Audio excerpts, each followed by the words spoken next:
Most labs report out in milligrams per liter, but some labs are reporting out in milligrams per deciliter.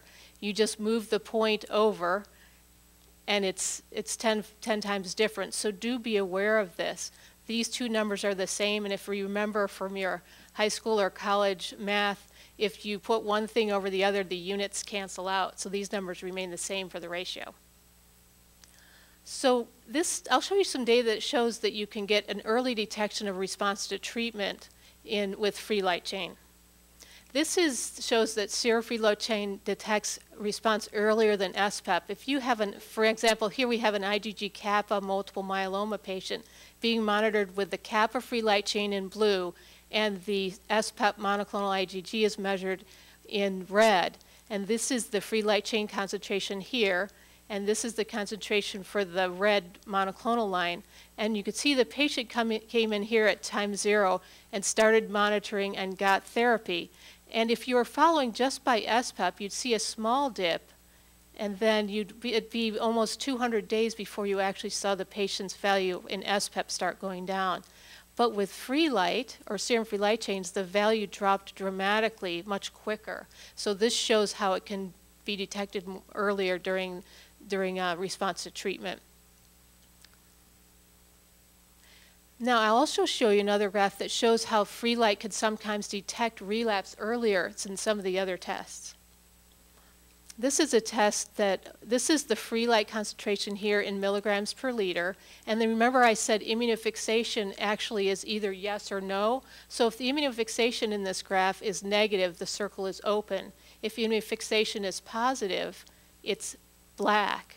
And so the patient started out here. This is months after they got a transplant. As you know, that transplant is one of the therapies for myeloma. And you see that their free light values are rising here, but the immunofixation is still negative. And then as you see, the immunofixation becomes positive and the free light rises as well. So what this meant for this patient in this study is a 6-month earlier indication of relapse for this patient using the free light assay. So to go back over the advantages, I've shown you that the free light chain is a serum test that's specific for light chains, and this is very useful clinically. It's very sensitive for the detection of free light chains. It allows for, in many cases, early detection of response to treatment and early detection of relapse. And I showed you 2 examples from the literature that are a little bit older, but there actually is a new paper that we just started reading. It just came out in 2010 that talks a little bit more about the earlier detection of relapse and response. So there are some practical considerations for you as a patient when you're looking at your laboratory results.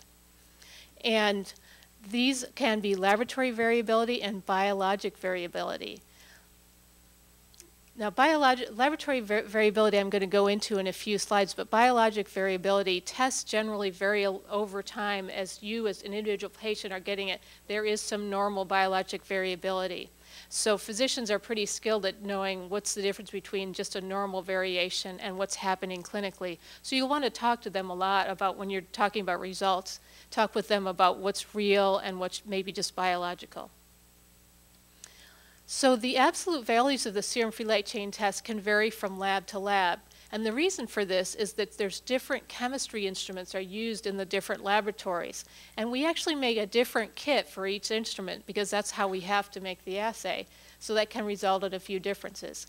And then normally in labs, there's lab to lab variation between labs, and there's actually a little variation in an individual lab when they're running samples. And these things are tightly controlled and tightly examined so that they can discriminate the difference between what's happening in the lab and what's happening to you clinically. This is an important, when I talked to you about the units before, the units are very important. And here's an example of that. And I actually had a patient come up and talk to me this morning saying that this is exactly what had happened to her. So be aware of this. You could get your samples tested in, for example, in May, you get your samples tested in lab A, and you're saying, oh, your kappa free light chain is 28.5 milligrams per deciliter.